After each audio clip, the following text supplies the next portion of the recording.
Subscribe कीजिए सेविसर academy को और प्रेस कीजिए bell icon for more updates.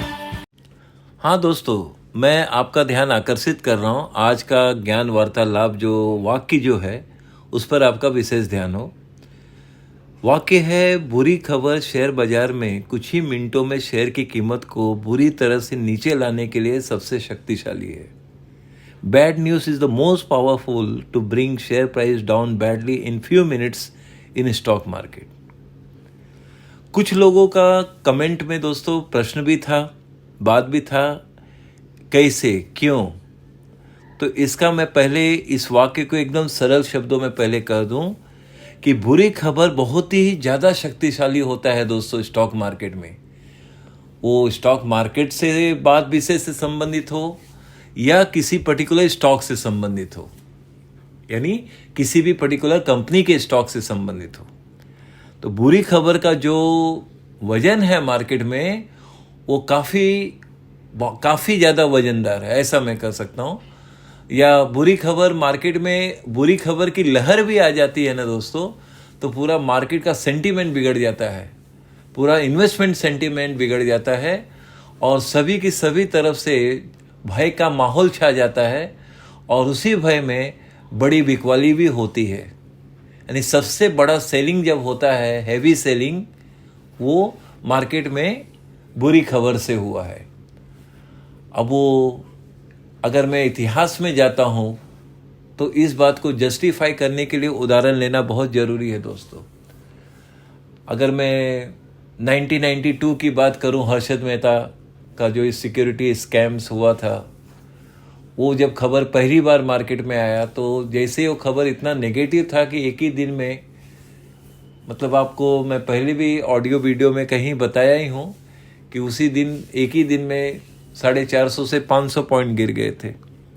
उसी तरह से आपके सामने काफ़ी, मैं एकदम नज़दीक का उदाहरण ले रहा हूँ दोस्तों। अगर याद होगा कि 21 जनवरी 2008 का दिन मार्केट में सबसे ज़्यादा, मतलब हाईएस्ट उस दिन का बिकवाली का दिन था और 1400 पॉइंट दोस्तों, सेंसेक्स 1400 पॉइंट एक ही दिन में गिर गया था। तो और खबर क्या थी? खबर थी लेमन ब्रदर्स का बैंकरप्सी का। तो लेमन ब्रदर्स की बैंकरप्सी का जो नेगेटिव खबर था, सबसे बड़ी बुरी खबर था 2008 का, उस जनवरी महीने का। और सारे बैंकिंग स्टॉक टूटे, फाइनेंशियल सर्विसेज जो भी उससे रिलेटेड जो भी स्टॉक थे, नॉन बैंकिंग फाइनेंशियल कंपनी, सभी के सभी वो सारे के सारे स्टॉक टूटे और बहुत बुरी तरह से टूटे दोस्तों। आपको उदाहरण में मैंने कहीं ना कहीं बताया है कि उस समय मुझे याद है अच्छी तरह से दोस्तों कि स्टेट बैंक ऑफ इंडिया का ऑल टाइम हाई 3400 का शेयर्स, एंड वहाँ से गिरते गिरते काफ़ी समय के बाद मुझे याद है उसका लो प्राइस आ गया था 990 तक का भी, 900 के आसपास भी आ गया था। ऐसा स्टेट बैंक ऑफ इंडिया की मुझे अच्छी तरह से याद है वो शेयर प्राइस। और याद होगा दोस्तों, कुछ साल पहले की बात है, अगर आपको याद हो कि दीवान हाउसिंग फाइनेंस का जैसे ही बैड न्यूज़ मार्केट में आया, कुछ ही मिनटों में दोस्तों 50% मार्केट का प्राइस गिर गया। कुछ ही मिनटों में 50%, मैं मिनटों की बात कर रहा हूँ और वही बात और यही वाक्य अपने आप ही देखे उदाहरण के साथ टैली हो रहा है कि कुछ ही मिनटों में 50% से भी ज़्यादा स्टॉक का प्राइस गिर गया। 600 रुपये का शेयर 300 के नीचे आ गया दोस्तों एक ही दिन। जिनको अच्छे से याद है कि दीवान हाउसिंग फाइनेंस का जब काफ़ी बैड न्यूज़, बड़ा बैड न्यूज़ आया था, उसी तरह से आपको याद होगा गीतांजलि जेम्स का भी न्यूज़ आया था, बैड न्यूज़ था। और उसके बाद ये सारी कंपनियां जो मैं नाम ले रहा हूँ दोस्तों, ये सब डिलिस्ट हो गए। यानी दीवान हाउसिंग फाइनेंस डिलिस्ट हो गया, गीतांजलि जेम्स डिलिस्ट हुआ। तो ये सारा नेगेटिव न्यूज़, बैड न्यूज़ के ही कारण। और आप ये समझ सकते हैं कि शेयर होल्डर को कितनी बड़ी हानि हुई, कितना बड़ा नुकसान हुआ। तो मार्केट में क्या है दोस्तों कि बुरी खबर, अब बुरी खबर में सबसे बड़ी बुरी खबर दोस्तों क्या हो सकता है? ये तो कंपनी की बात हो गई कि कंपनी के अंदरूनी मतलब इरेगुलरिटीज़ थे और बहुत सारी बातें थी। तो उन कारणों से जब न्यूज़ पब्लिक में आता है या हुआ, ऐसे ही सब बातें हुई। आपको याद होगा सत्यम कंप्यूटर का भी मुझे अच्छे से याद है कि एक ही दिन में दोस्तों, जहाँ तक मुझे याद है कि उसका ऑल टाइम लो सत्यम कंप्यूटर का कुछ 6-6.5 रुपया भाव आ गया था।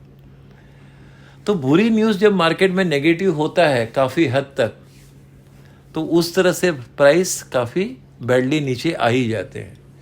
तो ये मैं इन उदाहरणों से आपको यही कहना चाहता हूँ दोस्तों कि नेगेटिव न्यूज़ जो है, बैड न्यूज़ जो है मार्केट में, वो बहुत ही ज़्यादा पावरफुल होता है। और पावरफुल का मतलब यही है दोस्तों कि कुछ ही क्षणों में, कुछ ही मिनटों में ही शेयर का प्राइस 50% 60% तक गिर जाता है।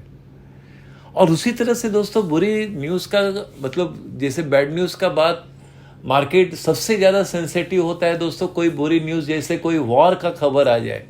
अभी आप ही को याद होगा दोस्तों 24 फरवरी को जब वॉर का न्यूज़ आ गया, अटैक की बात आ गई, तो उसका असर मार्केट पे बहुत बुरी तरह से पड़ा। तो मार्केट का इन्वेस्टमेंट सेंटीमेंट बिगड़ गया, इन्वेस्टमेंट सेंटीमेंट बिगड़ा, मार्केट में बिकवाली ज़्यादा हो गई, सेलिंग प्रेशर ज़्यादा आ गया, और वो सेलिंग प्रेशर का असर काफ़ी हद तक कई लोगों के पोर्टफोलियो पे भी असर पड़ा, और इन्वेस्टमेंट का जो बात विषय है उस पर काफ़ी असर पड़ा। तो बुरी न्यूज़ जो होती है दोस्तों मार्केट में, ये इस तरह से ही असर होता है। अब आप पूछेंगे दोस्तों कि वॉर का न्यूज़ और ये सब, क्योंकि दोस्तों क्या है कि कोई भी दुनिया में वॉर होता है तो उसका इकोनॉमी पे असर पड़ता है।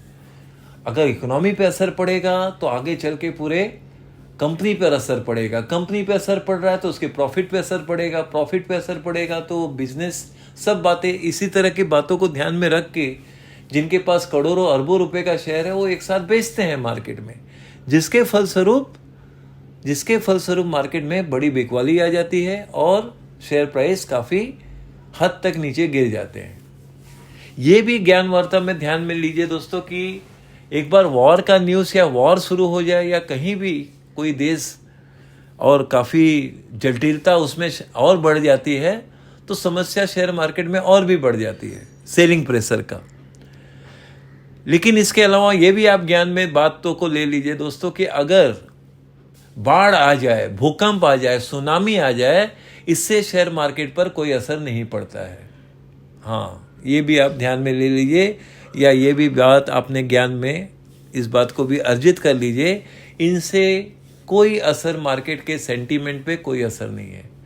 लेकिन हाँ, जैसे मैंने अभी कहा, वॉर का न्यूज़ आ जाए या कहीं बैंकिंग में कोई, या कोई एरिया में फाइनेंशियल बहुत बड़ा कोई ऐसा ड्रॉबैक आ गया, या कोई इरेगुलरिटीज़ का न्यूज़ बहुत बड़ा आ गया वर्ल्ड मार्केट में या कहीं भी, तो उसका असर निश्चित रूप से स्टॉक मार्केट पे ज़रूर पड़ेगा।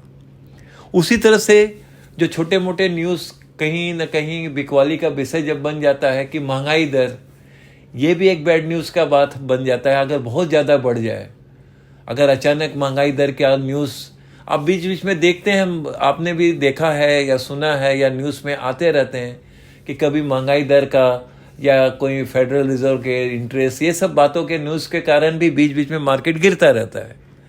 तो ये एक सरल उदाहरण है जो मैं आपको ये सब बातें बता रहा हूँ।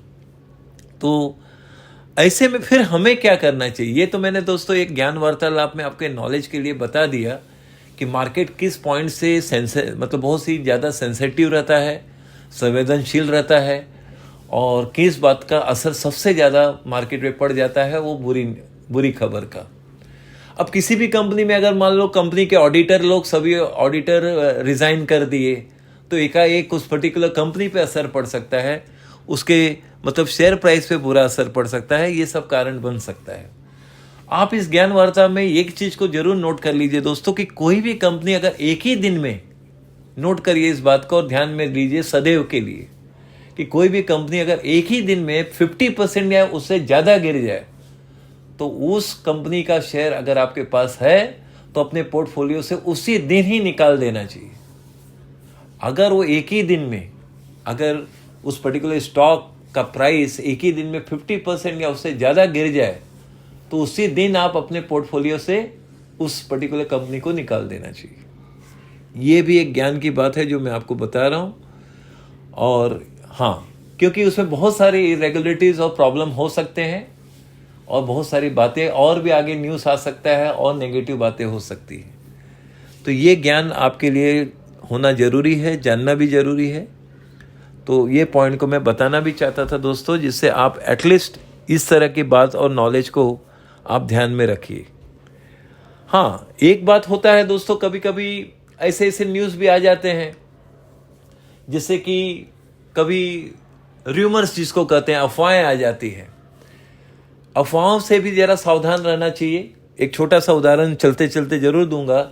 मुझे याद है कि बीच में कुछ साल पहले डाबर इंडिया का एक ऐसा ही कोई न्यूज़ आ गया था कि जो उनके डायरेक्टर थे या उनका कुछ न कुछ स्विस बैंक से कोई बात विषय था, तो उसी दिन काफ़ी डाबर इंडिया का प्राइस गिर गया था। लेकिन बाद में डायरेक्टर ने उसका क्लैरिफिकेशन दिया तो तुरंत फिर से प्राइस पॉजिटिव हो गया। तो कभी कभी अफवाहें भी आ जाती हैं, लेकिन नो डाउट उस पर भी शेयर प्राइस पर असर पड़ा था। ये बात भी, ये सत्य भी, हमने इस सत्य का भी अनुभव लिया हुआ है। और जिनके पास उस समय बात थी या ये खबर था, उन्हें आज भी याद होगा। बस यही कहना था दोस्तों आपके नॉलेज के लिए। मैं मानता हूँ मेरी बात को आपने सरल रूप में समझ लिया होगा। बस चलते चलते एक और दो बात ज़रूर कहूँगा कि जैसे नया साल शुरू हो रहा है, न्यू ईयर शुरू होने जा रहा है, तो हमारा एक जस्ट जिसे मैंने कहा था पहले भी फिर से दोहरा रहा हूँ, हम हर साल एक पर्टिकुलर स्टॉक जिसको हम नाम देते हैं कि best platinum stock of the year, वो इंट्रोड्यूस हो जाएगा दोस्तों फर्स्ट वीक ऑफ जनवरी में। तो उससे संबंधित जो भी आपको जानकारी चाहिए वो आप जानकारी प्राप्त करिएगा। वो आप व्हाट्सएप में आप मैसेज में उस पूरी जानकारी ले सकते हैं, और उससे संबंधित जो भी आपको पूछना है आप व्हाट्सएप के थ्रू पूछिएगा। वो इफेक्टिव होगा 1 जनवरी के दिन, और 1 जनवरी को आप उससे संबंधित जानकारी प्राप्त करिएगा कि best platinum stock of the year, यानी जिसे हम पर्टिकुलर ये पेड सर्विस में रहेगा दोस्तों। इससे संबंधित जो भी आपको जानकारी चाहिए आप व्हाट्सएप में मैसेज कीजिएगा, आपको सारी जानकारी प्राप्त हो जाएगी। इसी के साथ साथ आप जानते ही हैं हमारा मेंबरशिप और मल्टी बैगर स्टॉक सर्विस और पोर्टफोलियो मैनेजमेंट सर्विस, ये सब कार्यों में हम पूर्ण रूप से शामिल हैं। और उसी के साथ साथ ये भी कहूँगा दोस्तों कि साल अब धीरे धीरे 2 दिन है, 1 दिन है, जैसे जैसे पूरा होने ही जा रहा है। तो मैं एक ही कहूँगा कि आप अपना पोर्टफोलियो जो है, अपना स्टॉक रिव्यू एक बार ज़रूर करा लीजिए।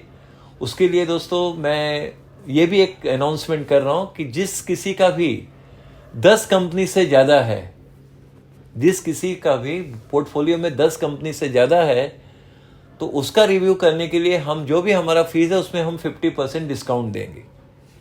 हाँ, ये भी आप नोट कर लीजिए। 1 से 10 में कोई डिस्काउंट नहीं है, लेकिन 11 से लेके और जितने भी आगे नंबर ऑफ कंपनीज हैं, अगर आप उसका स्टॉक रिव्यू करा रहे हैं, पोर्टफोलियो रिव्यू करा रहे हैं, तो उसमें हम अपने फीस में 50% डिस्काउंट दे रहे हैं। और ये डिस्काउंट भी 31 दिसंबर तक ही शामिल है दोस्तों। बस आप इस बात को भी नोट कर लीजिए। चलिए फिर मिलते हैं।